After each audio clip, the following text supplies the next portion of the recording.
Hello everyone, welcome to my channel Harry Chanu official. ఈరోజు మా ఇంట్లో గోంగూర టమాటా కర్రీ. దానికి కావాల్సిన పదార్థాలు చూసేద్దామా. ఆనియన్, అల్లం వెల్లుల్లి, టమాటోస్ 2, తాలింపు గింజలు. ఇప్పుడు కళాయిలో 2 స్పూన్స్ ఆయిల్ వేసుకొని అందులో పోపు దినుసులు వేసుకొని అవి కొద్దిగా ఫ్రై అయిన తర్వాత శనగపప్పు కూడా వేసుకోండి. టేస్ట్ చాలా బాగుంటుంది తినేటప్పుడు. అందులోని సన్నగా తరిగి పెట్టుకున్న ఉల్లిపాయలు కూడా వేసుకొని ఒక 3 పచ్చిమిరపకాయలు వేసి బాగా కలుపుకొని ఫ్రై అయిన తర్వాత కొంచెం ఆయిల్ వేసుకున్నాను నేను. కొంచెం ఆయిల్ తక్కువైందని నేను యాడ్ చేశాను. కొద్దిగా ఫ్రై చేసుకున్న తర్వాత అందులోనే ఫ్రెష్‌గా దంచుకున్న అల్లం వేసుకోండి. టేస్ట్ చాలా బావుంటుంది.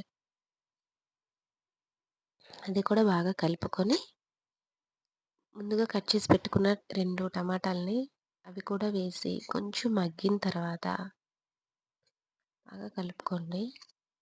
కలిపిన తర్వాత కొంచెం టమాటాలు స్మాష్ అవుతాయి. స్మాష్ అయ్యాక ఫ్రెష్‌గా తెచ్చుకున్నాను నేను గోంగూర నిన్ననే. చాలా ఫ్రెష్‌గుంది. వండేస్తున్నాను.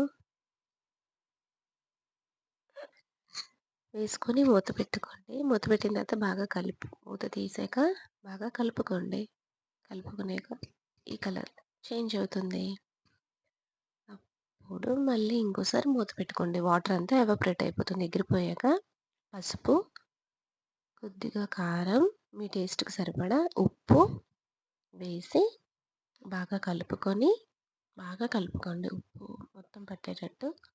ఇలా చూస్తుంటేనే నోరూరిపోతుంది కదా! వేడి వేడి అన్నంలో ఇలా తింటే ఉంటుంది. చాలా బావుంటుంది టేస్ట్. ఒకసారి ట్రై చేయండి.